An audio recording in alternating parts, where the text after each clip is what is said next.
বলে এলেম হয়ে আমরা করতে চাই, বিনা হিসেবে জান্নাত আমরা চাই কিনা শুধু ছাত্রর যে তালিবেল এরকম না, আমরা যারা বৃদ্ধ বয়স্ক আছি আমাদের এই মাহফিজুল কোরআন ইসলামী একাডেমি প্রত্যেক দিন এশার নামাজের পরে বৃদ্ধদেরকে যারা বয়স্ক আছে, বয়স্ক মাদ্রাসা এখানে আছে, আপনারা ফ্রি বিনা টাকা এখানে পড়তে পারবেন ইনশাআল্লাহ। আমার এই মাদ্রাসার যিনি সভাপতি মোহাম্মদ আরজু খান সাহেব, ওনার মনের ইচ্ছা যে এখানে একটা দিনই প্রতিষ্ঠা হোক।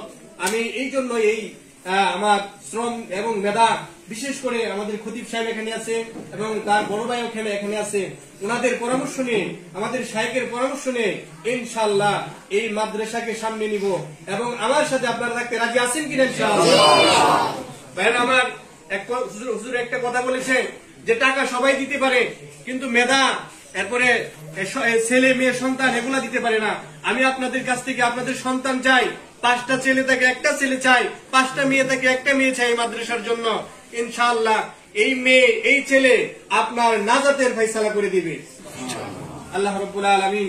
আপনি আমাকে এই সংক্ষিপ্ত কথার উপর আমল করার তৌফিক দান করুন।